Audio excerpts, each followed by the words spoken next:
No se asuste con lo que oiga a continuación. Es el eco del pasado cuando empezaron las emisiones de Radio Sefarad a finales de enero del 2004 y cuyos informativos semanales hemos reunido para revivir lo que entonces pasaba desde la perspectiva de nuestro tiempo.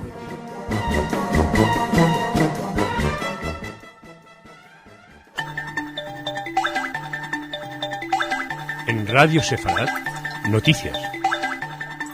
Bienvenidos a nuestro espacio informativo. Hoy vamos a mirar un poquito lo que está pasando en Israel, en Palestina, y una cosa muy interesante que tiene que ver con Oscar Schindler, que leeremos al final. Bueno, ahora Israel.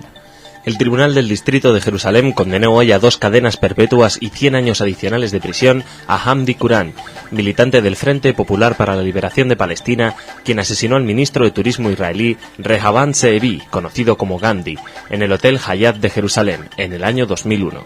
El condenado había sido arrestado por Israel en 2006, después de que observadores internacionales abandonaron la prisión de Jericó donde permanecía retenido, y de que el ejército de este país asaltó la cárcel.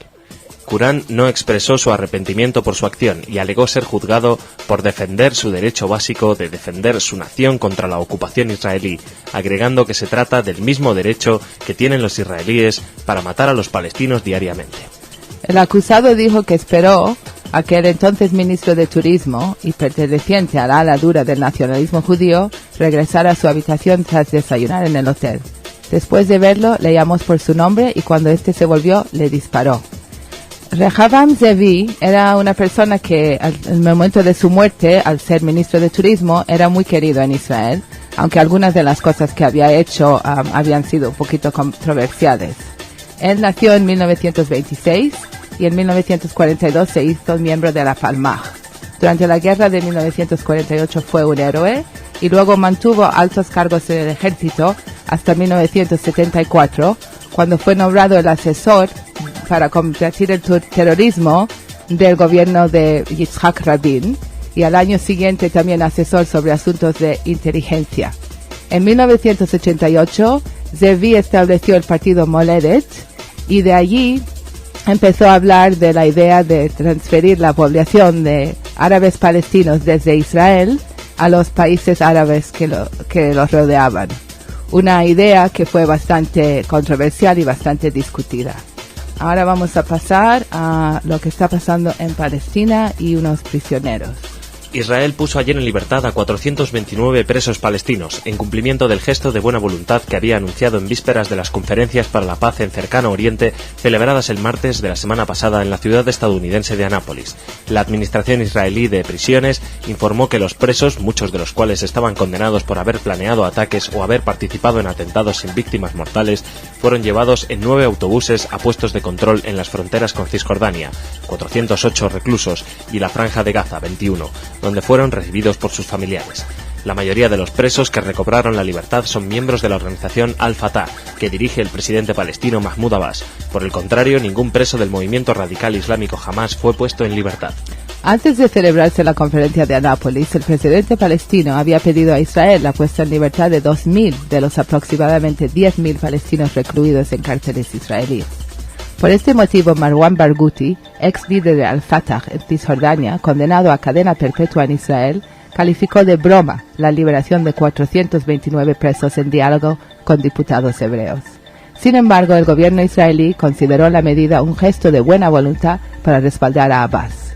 Entre los liberados, los que afrontaban mayores penas eran 2 palestinos condenados a 14 años de prisión por entrenar insurgentes y preparar explosivos, mientras que la pena menor, de 7 meses, había sido aplicada a un recluso por pertenencia a una organización ilegal. Ahora una ojeada a Siria. Las Naciones Unidas anunció ayer que ha duplicado el número de refugiados iraquíes en Siria que reciben ayuda, por lo cual reclamó un apoyo de la comunidad internacional para mantener ese socorro. La directora ejecutiva del Programa Mundial de Alimentos, Josette Sherran, expresó que pese a los esfuerzos del gobierno de Damasco y los donantes, cada vez son más las mujeres, niños y hombres iraquíes que no cubren sus necesidades básicas en Siria. la valoración sobre el terreno de esta situación ha llevado al Programa Mundial de Alimentos a aumentar el número de refugiados que alimenta de 51.000 a 114.000 hasta abril de 2008, calculada en 5,6 millones de dólares. El programa destinado a los refugiados iraquíes en Siria carece del 38% de los fondos. Una tercera parte de los refugiados de Irak en ese país vecino dejan de comer una vez al día para alimentar a sus hijos, mientras que el 60% decide adquirir alimentos más baratos, muchas veces menos nutritivos, para poder enfrentar los altos precios. Esas personas recibirán raciones mensuales de arroz, aceite vegetal y lentejas, de acuerdo con un comunicado circulado en esta sede, el cual aclara que el Programa Mundial de Alimentos no ha recibido fondos suficientes para mantener esa operación. Ante esta situación, la directora ejecutiva del Programa Mundial de Alimentos pidió a la comunidad internacional respaldar estas operaciones encaminadas a socorrer a esos refugiados y permitirles vivir con dignidad hasta tanto puedan regresar a su país. La Ucrania ahora. Según fuentes informativas, la Asamblea Legislativa de Kharkov, en el noroeste de Ucrania, condenó el viernes los intentos de justificar al ejército insurgente de Ucrania al recordar que esta formación obedecía a los mandos de la Alemania nazi, la cual usaba contra la Unión Soviética y los países aliados durante la Segunda Guerra Mundial. Creado en octubre de 1942, el ejército insurgente luchó primero contra los invasores nazis y después, en 1944, contra las tropas soviéticas, básicamente en el oeste de Ucrania. El presidente ucraniano, Viktor Yushchenko, se pronuncia porque los veteranos del ejército insurgente de Ucrania tengan los mismos privilegios que sus homólogos del ejército rojo.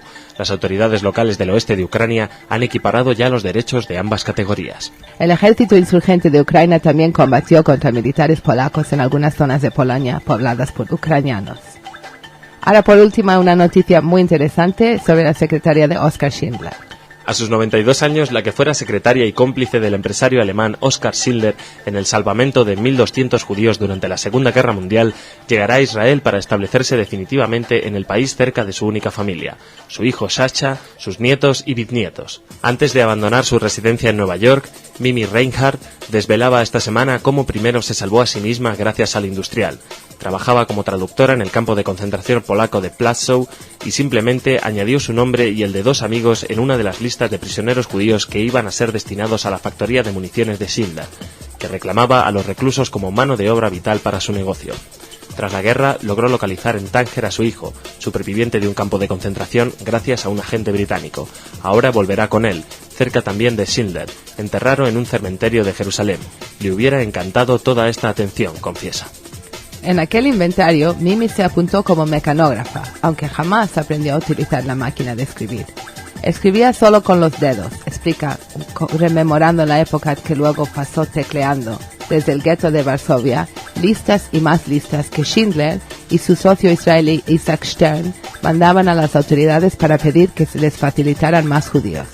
Desgraciadamente, muchos de los compañeros de Mimi en Plaszow acabaron en las cámaras de gas. La obra de Schindler fue retratada por el director Steven Spielberg en su película La lista de Schindler de 1993. Con eso concluimos nuestro espacio informativo y nos pasamos a las noticias culturales y siempre divertidas con Jorge Rosenblum. Hola, Jorge. Hola, ¿qué tal, Marión? Muy bien. Pues nada, lo primero tenemos que destacar un premio español para un judío, el premio Cervantes, nada más y nada menos, el premio más importante de la literatura de España, que ha sido concedido al escritor judío argentino Juan Gelman. Juan Gelman nació en Buenos Aires en 1930, pero era de una familia de origen ucraniano y al nacer ya en Buenos Aires, pues se crió en español. Sí. Y ha manejado este idioma con maestría y ha sido un poeta destacado. Él está muy contento no solamente porque le den un premio a él, sino porque se premia a un poeta, que ya es un hecho destacado, porque en el mundo editorial la poesía ya no vende, ya no vende tanto. Bueno, de su larga trayectoria podemos destacar que a los 15 años se inscribió en la Juventud Comunista y descubrió el tango y declaró hace poco, dice: yo ya estoy viejito para bailar, me gustaba mucho. Borges decía que el tango era una forma de caminar, pero se ve que nunca que nunca fue una milonga. Para mí es una forma de conversar de cuerpo a cuerpo. Hellman, aparte, bueno, en el año 75, junto a otros muchos intelectuales argentinos, inició un exilio por la presión de los militares en Argentina, que lo llevó por París, por Italia, por Nueva York, pero al final recaló definitivamente en México, donde vive hasta el día de hoy y donde, según confiesa, se siente muy cómodo.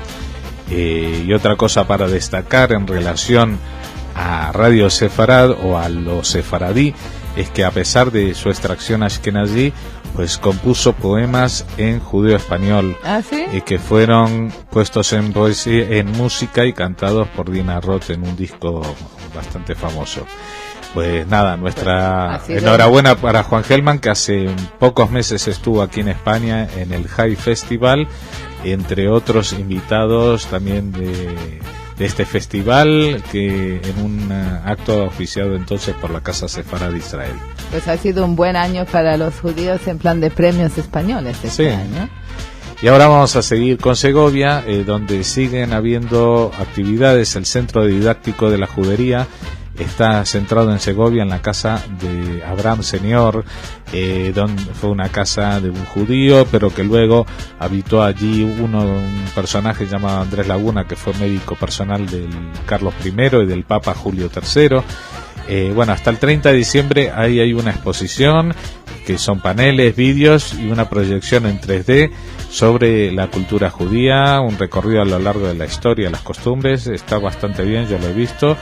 Y aparte, todos los días, excepto los martes, hay una visita a las 4 de la tarde, una visita por el barrio judío, donde se recorre especialmente la antigua Sinagoga Mayor, que hoy en día es, bueno, desde hace tiempo es una iglesia llamada de Corpus Christi, el Centro Didáctico de la Judería, que es la Casa de Abraham Senior, y la Puerta de San Andrés, que es un espacio informativo de la muralla. Pues lo recomendamos para los que se acercan a Segovia durante estos días, porque hasta finales de año estará esta exposición. Es fenomenal que cada vez tienen más cosas así. Y en el este de Europa también empiezan a haber cosas. En Belgrado hay una exposición que ha montado la Embajada de España junto con la comunidad judía de Serbia y el Ayuntamiento de la ciudad de Belgrado, en colaboración con una organización no gubernamental que se llama Centropa. Centropa es una web dirigida desde Viena y que agrupa a todo lo que es el judaísmo, la presencia judía en Europa del Este, Central y Este, y entonces abarca tanto Ashkenazim como Sefaradim. En este caso es una exposición de fotografías antiguas extraídas de álbumes familiares de judíos sefardíes de los Balcanes y de Turquía. Tiene el título Testimonio de un siglo de judaísmo. Las fotografías provienen de los archivos de esta organización y están expuestos en la galería Kutzalegata. Pues nada, es una exposición que vale la pena ver, porque para hacerla han entrevistado a 1.500 judíos de edad avanzada, casi todos ellos supervivientes del Holocausto, en 15 países de Europa Central. Pues esto estará...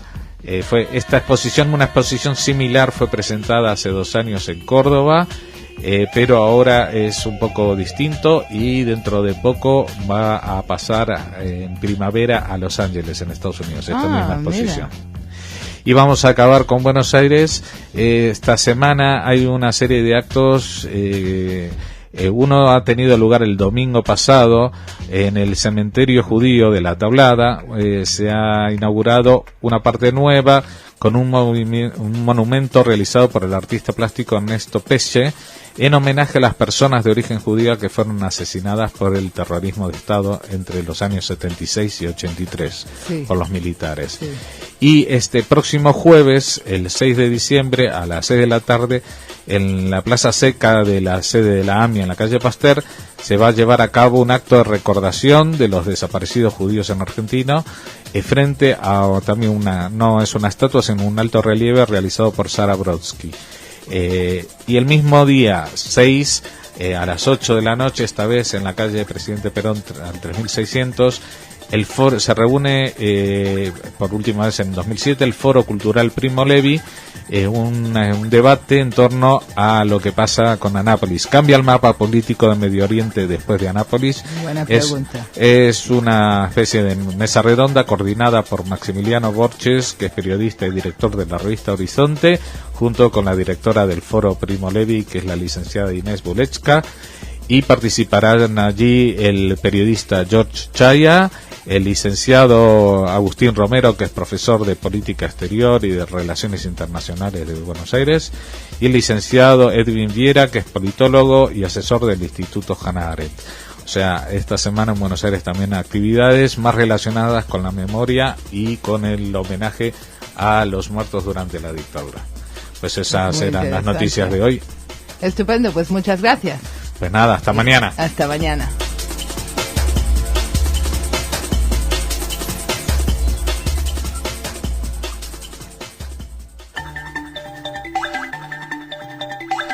En Radio Sefarad, noticias.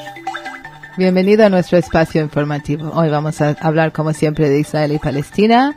También vamos a echar una ojeada a Siria y el Líbano, a Rusia y a Lima, Israel. El ministro de Defensa israelí, Ehud Barak, anunció ayer que en los últimos 10 días Israel ha matado a 27 terroristas de Hamás en la Franja de Gaza y advirtió que llegó el momento de matar a quienes cumplen ataques o lanzan misiles o morteros contra el territorio de Israel.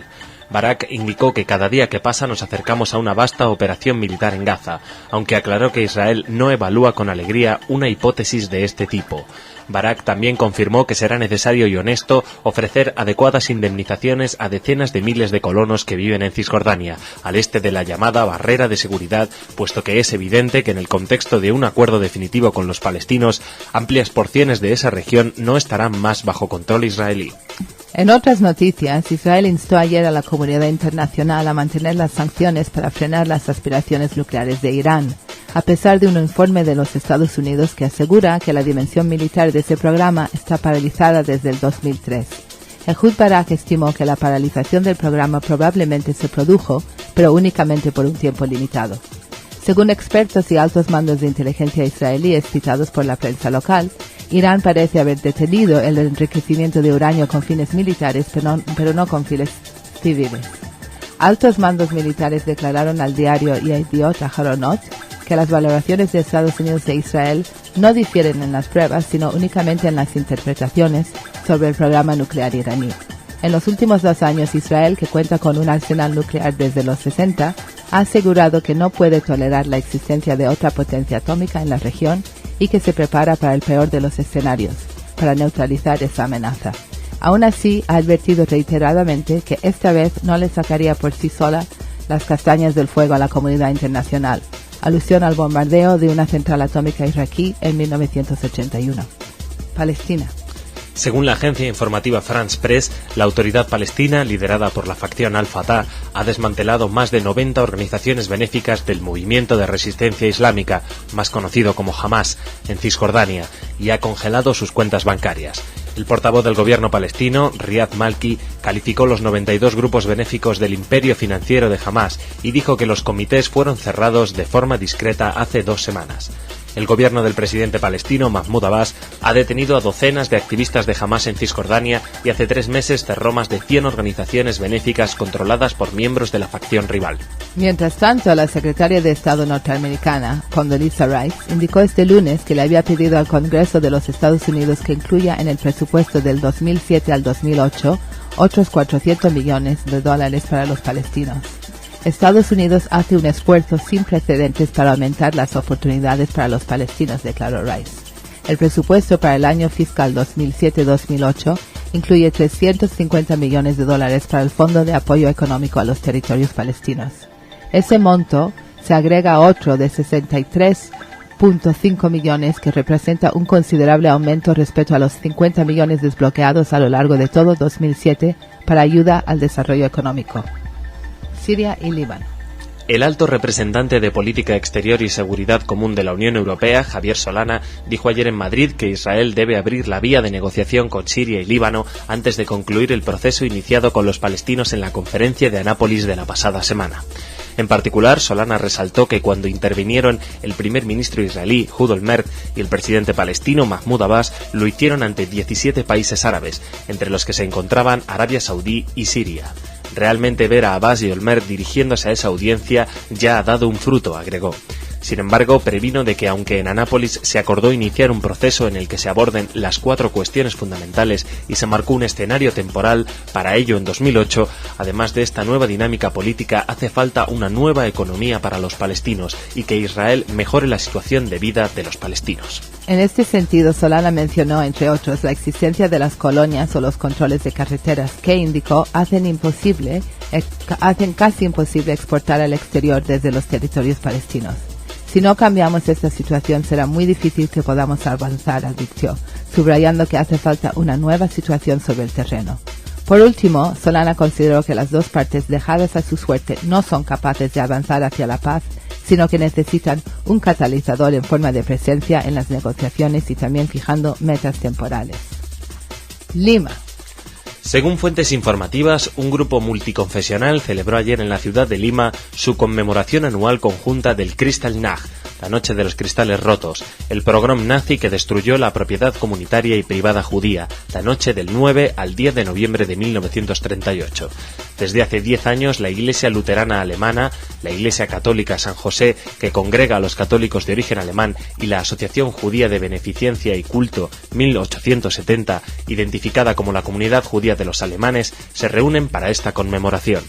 Cada año va rotando el templo en el que se realiza la ceremonia, abierta a personas de buena voluntad, y este año la Iglesia San José fue anfitriona del acto, en el cual un cura, un pastor y un rabino dirigieron el servicio religioso, que aprovecha las enseñanzas históricas de uno de los capítulos más terribles de la humanidad y demuestra que se puede edificar un paradigma de diálogo, donde se hace hincapié en respetar, conocer y comprender las diferencias, y se buscan los elementos comunes que brindan armonía en la diversidad. Esta celebración viene dando un ejemplo de convivencia, el cual, además de rendir un comprometido homenaje a las víctimas de un acontecimiento que marca el inicio del Holocausto, sirve de didáctica muestra de tolerancia, reconciliación y reencuentro. Y por último, Rusia. Según expertos de las asambleas parlamentarias del Consejo de Europa y de la OSCE, las elecciones legislativas rusas del pasado domingo no fueron limpias y la Comisión Europea considera que Rusia debe aclarar las denuncias de los observadores internacionales por el propio interés de su democracia. El Ejecutivo Comunitario comparte el análisis común de los países miembros sobre los comicios que han otorgado una amplia mayoría al partido del presidente Vladimir Putin, dijo hoy el portavoz de la Comisión Europea, Johannes Leittenberger.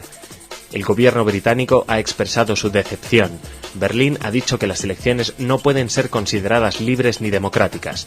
París ha mostrado su deseo de que Rusia aclare las alegaciones de irregularidades y Madrid ha lamentado la falta de más observadores internacionales. De hecho, el primer ministro de Polonia, Donald Tusk, afirmó ayer que tiene sus propias informaciones acerca de las irregularidades registradas en las elecciones legislativas de Rusia del domingo pasado y afirmó que la Unión Europea no puede tolerar que sus socios no sigan normas democráticas en sus comicios. Tusk afirmó que es muy importante que las relaciones con Rusia mejoren, pero por el contrario, no podemos cerrar los ojos sobre el hecho de que no se respeten los criterios de democracia. Tusk criticó hechos como la detención días antes de las elecciones del ex campeón del mundo de ajedrez y hoy uno de los responsables de la oposición en Rusia, Garry Kasparov, y otros eventos preocupantes. Tusk aseguró que en su país se va a comprometer en el proceso de reforzar la democracia en Rusia. Y con eso concluimos nuestros informativos por hoy. Ahora las noticias culturales con Jorge Rosenblum.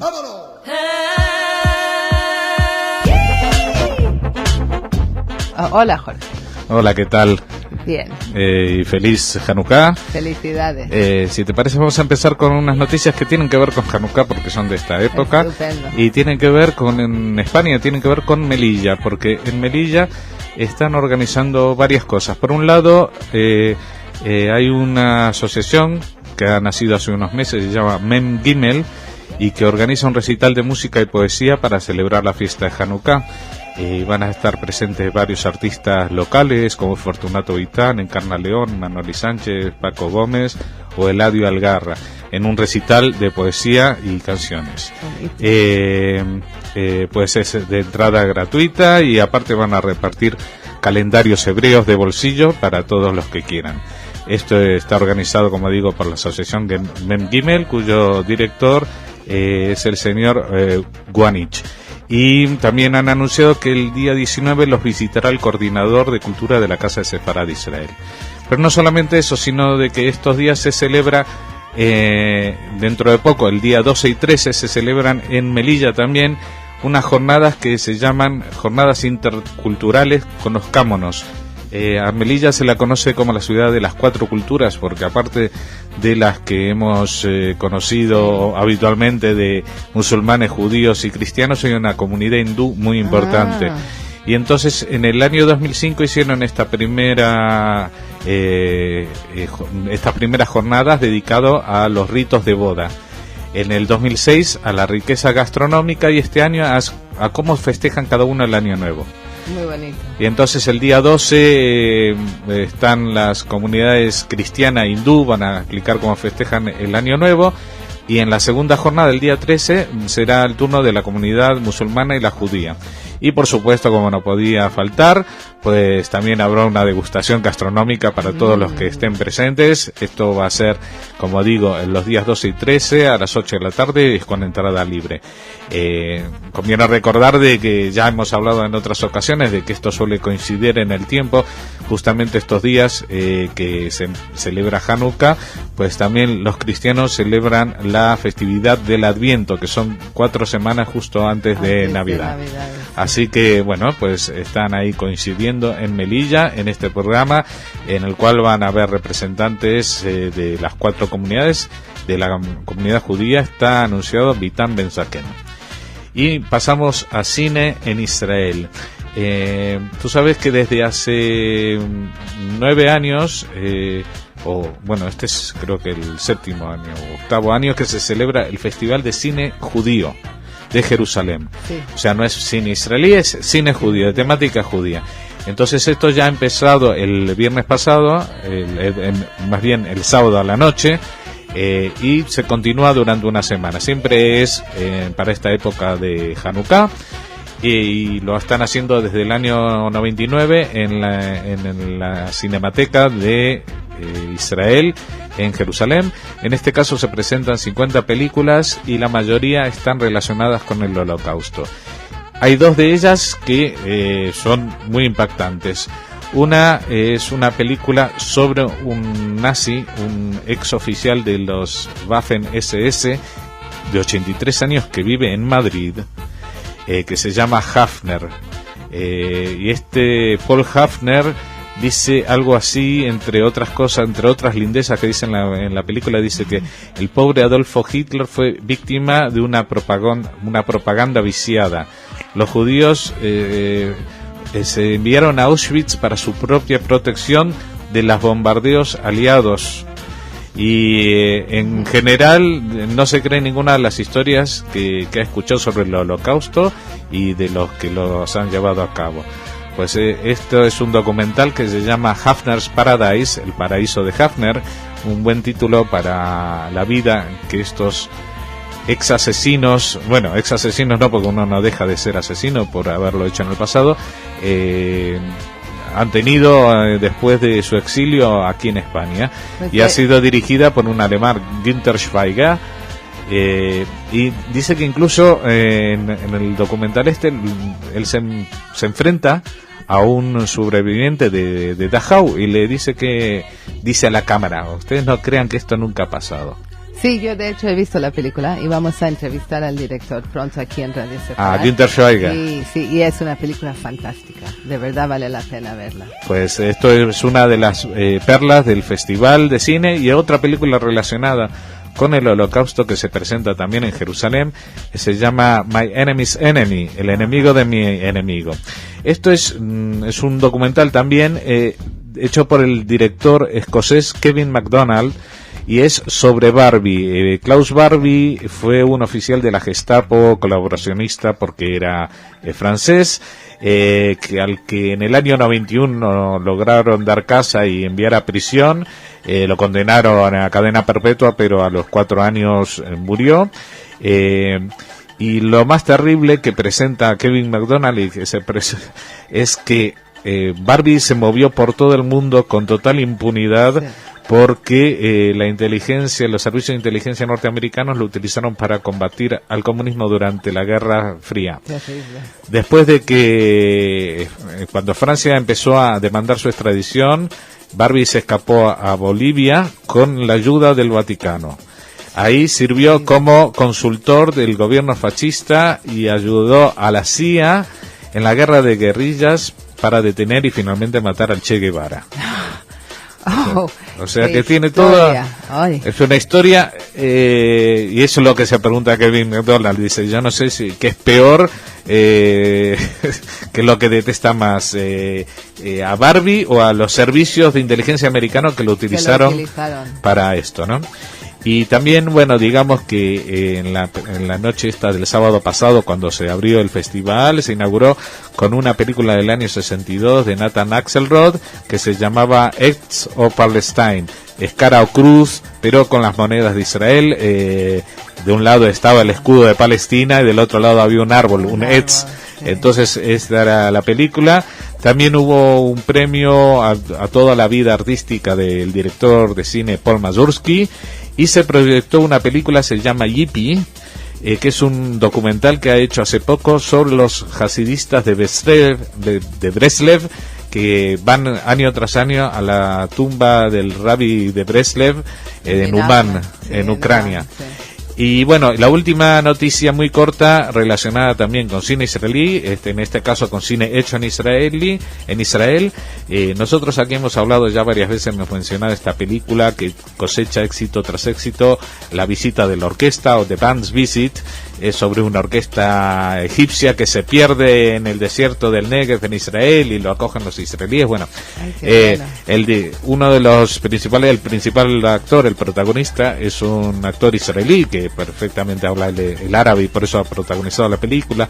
Sazon Gabay ha recibido el premio al mejor actor en los premios europeos del cine. Y en este mismo festival europeo del cine, el director Eran Kolirin ganó el premio al mejor guión. O sea que en este caso saludamos y damos la enhorabuena al cine israelí por cada día ir cosechando un poquito más de éxitos. Fenomenal. Y con esto han sido mis noticias para hoy. Mañana os traeremos más y esperemos que sean así de buenas como las de hoy, ¿no? Sí, han sido muy interesantes.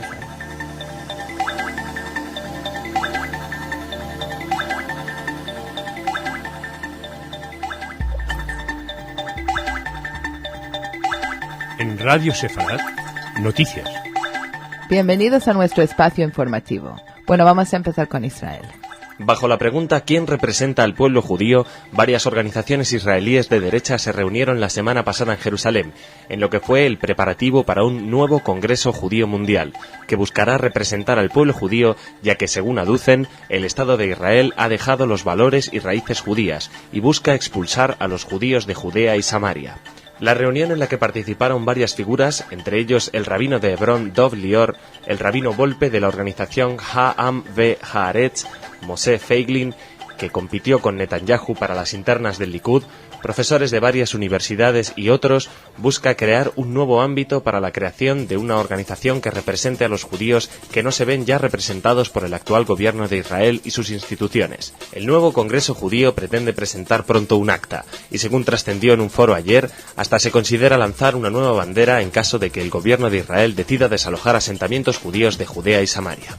En la declaración de apertura de los preparativos se declaró lo siguiente: este Congreso es un programa para unir todas las partes de la tierra y de Israel bajo un gobierno de Israel, bajo las promesas de Dios hacia nuestros patriarcas y las fronteras que figuran en la Torá, y además bajo la Declaración Balfour y la Conferencia de San Remo de 1922. Más adelante dice: el enemigo de Israel lleva a cabo negociaciones con el gobierno que rechaza todos los símbolos fundamentales y derechos del pueblo judío. El monte del templo, lugar del tabernáculo, la propia Jerusalén, la Torá de Israel, la tierra de Israel y su relación especial con Israel, la seguridad de Israel, la educación de los niños que son abandonados y que se los insta a olvidar su judaísmo y su pasado, que lleva la violencia contra los maestros y los padres. Ya se comenzó también a discutir entre los participantes, muchos de ellos expertos en leyes, de qué forma debe recomendar actuar el nuevo Congreso. Una de las posiciones presentadas era actuar como que ya está dada la orden del gobierno para desalojar asentamientos judíos y entonces exigir, por ejemplo, una desobediencia civil y no pago de impuestos.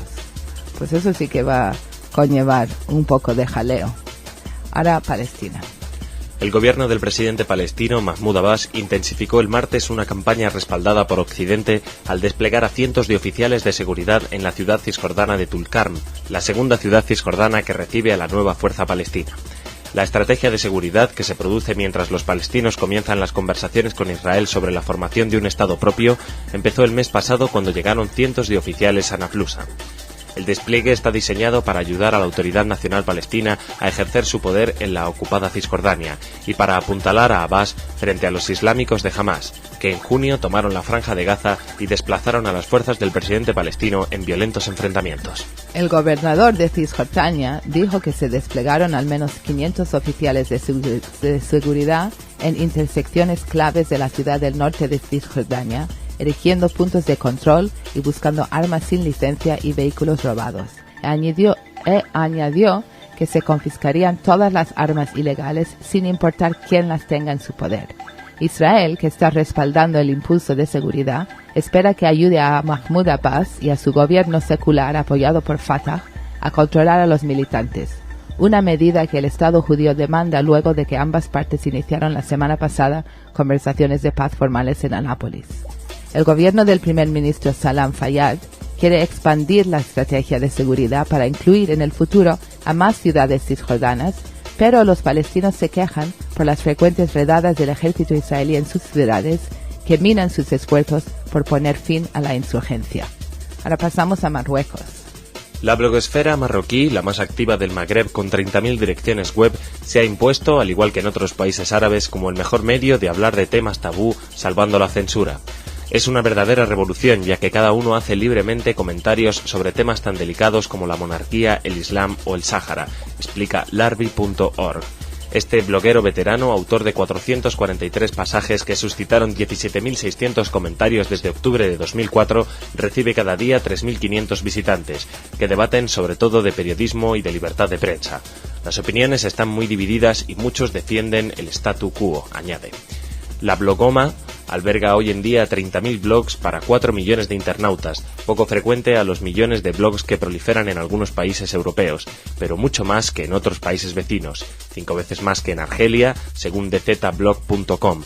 La plataforma argelina, que cuenta con 5.892 blogs, 2 millones de visitantes y 7 millones de páginas consultadas desde enero de 2006, y Túnez dispone de 1 millar aproximadamente. Resulta sorprendente el interés que despiertan los blogs entre las mujeres, que son mayoritarias tanto en Marruecos como en Arabia Saudí, donde controlan más de 1.000 blogs. La Blogoma es un café distendido, dice Mehdi 7, en cuyo blog se entremezclan crónicas ligeras y reportajes sobre el cultivo del cannabis, la prostitución o los entresijos de una visita real. Las blogósferas tunecina y egipcia se aproximan más al periodismo ciudadano, aunque su impacto sigue siendo limitado por falta de acceso a Internet. No llegan a 1 millón los tunecinos que navegan en la red y solo 1 de cada 10 egipcios está conectado. Wael Abbas, un egipcio de 33 años, primer bloguero laureado con el premio del Centro Internacional de Periodistas, condujo en noviembre a la condena de 2 policías torturadores. Menos afortunado fue en cambio Karim Amer, de 22 años, quien purga una condena de 4 años de cárcel por haber criticado en su blog al presidente egipcio Hosni Mubarak y al Islam. Marruecos es un país donde todavía conviene bloguear, reconoce Mehdi 7, quien asegura que por ahora ningún bloguero ha sido incordiado. En la región el balance no es brillante. De los 17 países incluidos en el Access Denied Map de la ONG Global Voices Advocacy, que lucha contra la censura de Internet, 7 son árabes. Ahora pasamos a Venezuela. Según fuentes informativas, durante la madrugada del domingo, decenas de agentes de la Dirección de los Servicios de Inteligencia y Prevención venezolana ingresaron por la fuerza al Centro Social, Cultural y Deportivo Hebraica en busca, supuestamente, de armas y drogas. Después de una exhaustiva revisión de las diferentes áreas de la institución, los policías se retiraron dejando constancia en un acta de que no se encontró ninguna situación irregular. La Confederación de Comunidades Judías de Venezuela calificó el procedimiento de injustificable y que pretende crear tensiones innecesarias con el gobierno de Hugo Chávez, reclamando así una investigación por parte del gobierno. Los efectivos exhibieron una orden del Tribunal 3 de primera instancia de Caracas y de un fiscal, que sin embargo no estuvo presente en la acción. La Confederación de Comunidades Judías aseguró que este nuevo e injustificable hecho contra la comunidad judía venezolana provoca rechazo y una profunda indignación en sus integrantes, al tiempo que exigió a las autoridades competentes una investigación sobre lo ocurrido, que a todas luces intenta crear tensiones innecesarias entre la comunidad de venezolanos judíos y el gobierno nacional. La Confederación resaltó que la colectividad judía en Venezuela tiene más de 200 años de presencia nacional, aporta y coopera pacífica, democrática y de manera entusiasta al desarrollo del país por medio de actuaciones apegadas al marco de la ley. De acuerdo a nuestros principios, reiteramos el llamado a la paz, fraternidad y concordia entre todos los venezolanos sin distinciones de ninguna índole. Finalizó una carta difundida por la Confederación. Bueno, justamente el mismo domingo en que hubo esta enredada en la sede de la Hebraica, fue el mismo día en que el presidente de Venezuela, Hugo Chávez, perdió un referendo por donde él pensó que iba a ganar en contra de una reforma socialista. Y con eso damos por finalizado nuestro espacio informativo y tenemos aquí otra vez a Jorge Rosenblum con las noticias culturales. ¡Vámonos!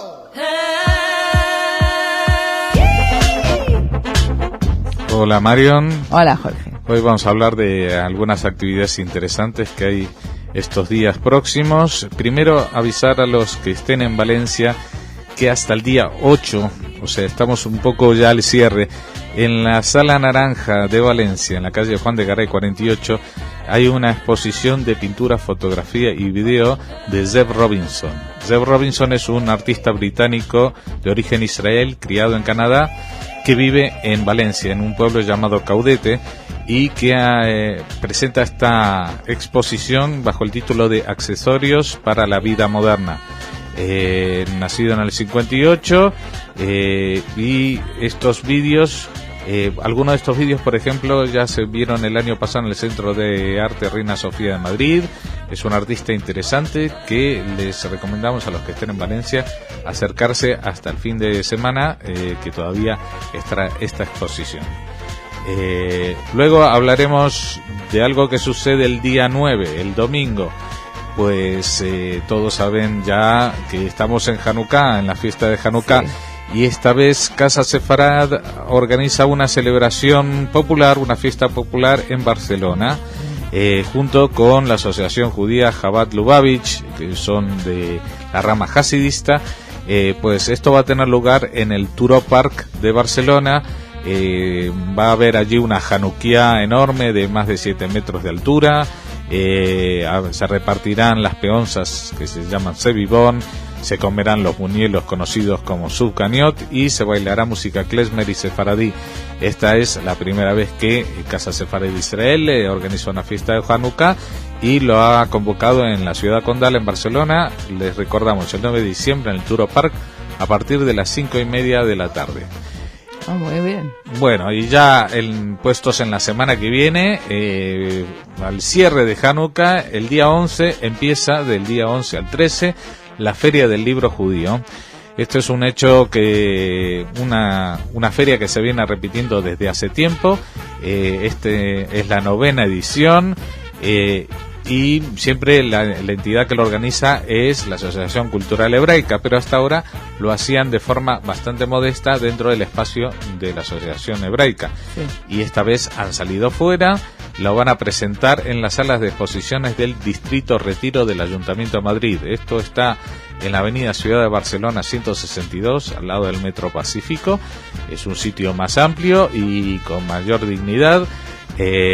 También recibe el apoyo de la Casa Sefarad de Israel y la Fundación Pluralismo y Convivencia, además del Ayuntamiento de Madrid y la revista Raíces. El acto de inauguración es el mismo martes 11 a las 7:30 de la tarde.